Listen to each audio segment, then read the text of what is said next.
ಎಲ್ಲರಿಗೆ ನಮಸ್ಕಾರ. ತಮ್ಮೆಲ್ಲರಿಗೆ ಗೊತ್ತಿರೋ ಹಾಗೆ ಕಳೆದೊಂದು ವಾರ ಹಿಂದೆ ಬರ್ಕೆ ಪೊಲೀಸ್ ಸ್ಟೇಷನ್ ಅಲ್ಲಿ ವ್ಯಾಪ್ತಿಯಲ್ಲಿರೋದು ಒಂದು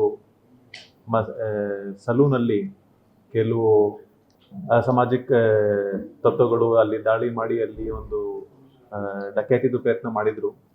ಆ ಸಂದರ್ಭದಲ್ಲಿ ಬರ್ಕೆ ಸ್ಟೇಷನ್ನಲ್ಲಿ ಕ್ರೈಮ್ ನಂಬರ್ 6/25 ಅದು BNS ಬೇರೆ ಬೇರೆ ಸೆಕ್ಷನ್ ಪ್ರಕಾರ ಒಂದು ಕೇಸ್ ದಾಖಲು ಮಾಡಿದ್ವಿ. ಆ ಕೇಸ್ದು ಮುಖ್ಯ ಆರೋಪಿಯನ್ನ ಪ್ರಸಾದ್ ತವರ್ ಅವ್ರ ಜೊತೆಗೆ ಇನ್ನು 13 ಜನಗೆ ನಾವು ಅರೆಸ್ಟ್ ಮಾಡಿದ್ವಿ. ಸೊ ಆ ಸಂದರ್ಭದಲ್ಲಿ ಪ್ರಸಾದ್ ತವರ್ ಯಾರ ನಿರ್ದೇಶನ ಮೇಲೆ ಮಾಡಿದ್ದಾರೆ, ಹೇಗೆ ಮಾಡಿದ್ದಾರೆ, ಇದು ಎಲ್ಲ ನಡುವೆ ಅವ್ರಿಗೆ ನಾವು ಅರೆಸ್ಟ್ ಮಾಡಿದ್ವಿ. ನಂತರ ಅವ್ರದ್ದು ಒಂದು ಮೊಬೈಲ್ ಫೋನ್ ಈ ಸಂದರ್ಭದಲ್ಲಿ ಅವ್ರು ಬಳಕೆ ಮಾಡಿದ್ರು. So as A part of investigation ಆ ಮೊಬೈಲ್ದು ನಾವು ಟೆಕ್ನಾಲಜಿಗೆ ಅನಾಲಿಸಿಸ್ ಮಾಡಿದ್ದೀವಿ. ಈ ಸಂದರ್ಭದಲ್ಲಿ ಒಂದು ವಿಡಿಯೋ ನಮಗೆ ವಾಟ್ಸಪ್ ಮುಖಾಂತರ ಸಿಕ್ಕಿತ್ತು. ಆ ವಿಡಿಯೋ ಮುಖ್ಯವಾಗಿ ಅವರು ಮತ್ತು ಒಬ್ಬ ಅನದರ್ ಅಕ್ಯೂಸ್ ಈಗ ಅನಂತ್ ಭಟ್ ಅವ್ರ ಮಧ್ಯದಲ್ಲಿ ಒಂದು ಡಿಸ್ಕಷನ್ ನಡೀತಾ ಇತ್ತು. ಅದರಲ್ಲಿ ಒಂದು ವಿಡಿಯೋ ಇತ್ತು. ವಿಡಿಯೋದಲ್ಲಿ ಒಂದು ಪೂರಿಕೆಯ ಒಂದು ದೇವಸ್ಥಾನದಲ್ಲಿ ಅವರು ಬಲಿ ಕೊಡ್ತಾ ಇದ್ರು. ಸೊ ನಂತರ ನಾವು ಕೇಸ್ಗೂ ಪೂರ್ತಿ ಇನ್ವೆಸ್ಟಿಗೇಟ್ ಮಾಡಿದ್ವಿ. ಸೊ ಈ ಇನ್ಸಿಡೆಂಟ್ ಹೇಗಿದೆ ದಟ್ ಅವರು ಒಂದು ದೇವಸ್ಥಾನದಲ್ಲಿ ಒಂದು 5 ಕುರಿಗಳಿಗೆ ದೇವರಿಗೆ ಬಲಿ ಕೊಡ್ತಾರೆ. ಅದರಲ್ಲಿ ಅವರು ಮಧ್ಯದಲ್ಲಿ ನಡೆದ ಚಾಟ್ಸ್ ಪ್ರಕಾರ RTI ಕಾರ್ಯಕರ್ತ ಸ್ನೇಹಿ ಮಹಿಕೃಷ್ಣ ಮತ್ತು ಒಬ್ಬ ಗಂಗರಾಜು ಅವ್ರಿಗೆ ಒಂದು ಈ ಬಲಿ ಮುಖಾಂತರ ಅವ್ರಿಗೆ ಬಲ ಸಿಗಲಿ, ಅವರು ಯಾವ ಫೈಟ್ ಮಾಡ್ತಾರೆ ಅದರಲ್ಲಿ ಅವ್ರಿಗೆ ಇನ್ನೂ ಹೆಚ್ಚಿನ ಬಲ ಸಿಗಬೇಕು, ಅದಕ್ಕಾಗಿ ಒಂದು 5 ಹೆಸರು ಮೇಲೆ ಮತ್ತು ಒಂದು ದೇವರ ಪ್ರತಿಮೆ ಮೇಲೆ ಸ್ನೇಹಿಮಯ ಕೃಷ್ಣ ಮತ್ತು ಗಂಗರಾಜು ಅವ್ರದ್ದು ಫೋಟೋ ಇಟ್ಕೊಂಡು ಅವರು ಬಲಿ ಕೊಟ್ಟಿದ್ದಾರೆ. ಸೊ ಈ ನಿಟ್ಟಿನಲ್ಲಿ ನಿನ್ನೆ ನಾವು ಬರ್ಕೆ ಸ್ಟೇಷನ್ದಲ್ಲಿ crime number 13/25 Karnataka prevention and eradication of inhuman evil practices and black magic act 2017 section 3 ಪ್ರಕಾರ ಕೇಸ್ ದಾಖಲು ಮಾಡಿದ್ದೀವಿ ಮತ್ತು ಈಗ ಮುಂದಿನ ತನಿಖೆ ಮಾಡ್ತಾ ಇದ್ದೀವಿ. ಆನಂದ್ ಭಟ್ ಈಗ ನಾವು ಹುಡುಕ್ತಾ ಇದ್ದೀವಿ ಯಾರು ಅವರು.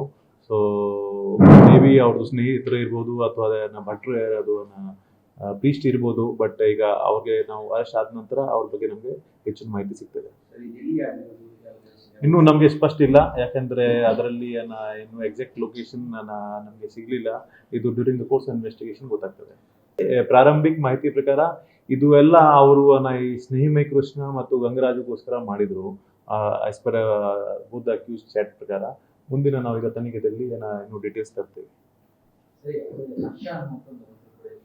ಎಸ್, ಟೋಟಲ್ ಅವರು 3 ಹೆಸರುಗಳು ಇದು ಚೀಟಿ ಮೇಲೆ ಬರೆದಿದ್ದಾರೆ. ಅದರಲ್ಲಿ ಮುಖ್ಯವಾಗಿ ಸ್ನೇಹಿಮಯ ಕೃಷ್ಣ, ಗಂಗರಾಜು ಮತ್ತು ಹರ್ಷ ಮತ್ತು ಇನ್ನಿತರೆ ಇಬ್ಬರದ್ದು ಹೆಸರುಗಳು ಇದೆ. ಸೊ ಅವ್ರಿಗೆ ಅವರು ಯಾಕೆ ಅವ್ರ ಹೆಸರು ಬರೆದು ಅವ್ರಿಗೆ ಪವರ್ ಸಿಗಬೇಕು ಅಥವಾ ಬಲ ಸಿಗಬೇಕು ಮಾಡಿದ್ದಾರೆ, ಅದು once we take the police custody of Prasad ತವರ್ ಆವಾಗ ಗೊತ್ತಾಗ್ತದೆ. ಕೇಸ್ ನಿನ್ನೆ ರಾತ್ರಿ ದಾಖಲಾಗಿದೆ. ಈಗ ಮುಂದಿನ ಲೀಗಲ್ ಪ್ರೊಸೀಜರ್ ನಾವು ಈಗ ಮಾಡ್ತೀವಿ. ಶಿವಮೊಗ್ಗ ಇನ್ಸ್ಪೆಕ್ಟರ್ ಅವರು ಇದರಲ್ಲಿ ಕಂಪ್ಲೇಂಟ್ ಇದ್ದಾರೆ, ಸೋಮಶೇಖರ್ ಅವರೇ ಇದು ಪ್ರಿವಿಯಸ್ ಕೇಸ್ ತನಿಖೆ ಮಾಡ್ತಾ ಇದ್ರು. ಆ ಸಂದರ್ಭದಲ್ಲಿ ಈ ಹೆಚ್ಚಿನ ಮಾಹಿತಿ ಅವರ ಗಮನಕ್ಕೆ ಬಂತು. Since it is prohibited act, ಪಶು ಬಲಿ ಕೊಡೋದು ಒಂದು ಪ್ರೊಹಿಬಿಟೆಡ್ ಆಕ್ಟ್ ಇದೆ ಕರ್ನಾಟಕದಲ್ಲಿ. ಸೊ ಅದಕ್ಕಾಗಿ ಅವರು ಶಿವಮೊಗ್ಗ ಕಾಗ್ನಿಜೆನ್ಸ್ ತಗೊಂಡು ಒಂದು ಕೇಸ್ ಮಾಡ್ತಾರೆ. ಅದು ಈಗ ಇನ್ವೆಸ್ಟಿಗೇಷನ್ ಸಮಯದಲ್ಲಿ ಗೊತ್ತಾಗ್ತದೆ, ಯಾಕಂದ್ರೆ ಬಹಳಷ್ಟು ಟೆಕ್ನಾಲಜಿಕಲ್ ಇದು ಅನಾಲಿಸಿಸ್ ಮೇಲೆ ಡಿಪೆಂಡ್ ಆಗ್ತದೆ. ಜೊತೆಗೆ once we take the custody of Prasad ತವರ್ ಮತ್ತು 2ನೇ ಆರೋಪಿಗೆ ಅರೆಸ್ಟ್ ಮಾಡಿದ ನಂತರ ಈ ಮಾಹಿತಿ ನಮಗೆ ಸಿಗ್ತದೆ. ಇನ್ನು ನೋಡ್ಬೇಕು, ಇದು ಎಕ್ಸಾಕ್ಟ್ ಪೂರ್ತಿ ಯಾವ ರೀತಿ ಏನೇನು ಘಟನೆ ನಡೆದಿದೆ ಅದು once we take complete investigation ಮತ್ತು once we do the complete analysis ಯಾವಾಗ ಮಾತ್ರ. ಅದರಲ್ಲಿ ಇನ್ನೊಂದು ಫೋಟೋ ಮತ್ತು ವಿಡಿಯೋ ಇತ್ತು. Where the money bag was shown. Bag ಅಲ್ಲಿ ಹಣ ತುಂಬಿತ್ತು. ಅದು ಕೂಡ ಅವರು ಇದರ ಬಗ್ಗೆ ಚರ್ಚೆ ಮಾಡ್ತಾ ಇದ್ರು. ಸೊ ಅದು ಕೂಡ ನಾವು ಈಗ ಆರೋಪಿಗೆ once we take into custody ಕೇಳ್ತೀವಿ, ಎಲ್ಲಿಂದ ಬಂತು, ಹೇಗೆ ಬಂತು ಮತ್ತು ಯಾವ ಪರ್ಪಸ್ಗೆ ಇವರು ಎಲ್ಲ ಇದು ಹಣದ ಬ್ಯಾಗ್ ಎಕ್ಸ್ಚೇಂಜ್ ಮಾಡ್ತಾ ಇದ್ರು. ಆಸ್ ಪರ್ ದ ಚಾಟ್ಸ್ ಇವರೇ ಇನಿಷಿಯೇಟ್ ಮಾಡಿದ್ದಾರೆ ಈ ಇದು ಎಲ್ಲ ಪ್ರಾಸೆಸ್ ನಮಗೆ ಅನಿಸ್ತಾ ಇದೆ. But let's take him into the police. Once we take in police custody ಆವಾಗ ಎಕ್ಸಾಕ್ಟ್ ಸೀಕ್ವೆನ್ಸ್ ಗೊತ್ತಾಗ್ತದೆ. ಅನಂತ್ ಭಟ್ ಈಗ ಸದ್ಯಕ್ಕೆ ನಮ್ಮ ಹತ್ರ ಇಲ್ಲ, ನಾವೀಗ ಹುಡುಕ್ತಾ ಇದ್ದೀವಿ, ನಮ್ಮ ತಂಡವರು ಹುಡುಕ್ತಾ ಇದ್ದಾರೆ. ಈಗ ಇದು investigation details we can not share, but ಖಂಡಿತ ಈ ಇನ್ವೆಸ್ಟಿಗೇಷನ್ಗೆ ಏನೇನು ಬೇಕು ಅದೆಲ್ಲ ಖಂಡಿತ ನಾವು ಕೆಲಸಗಳು ಮಾಡ್ತೀವಿ.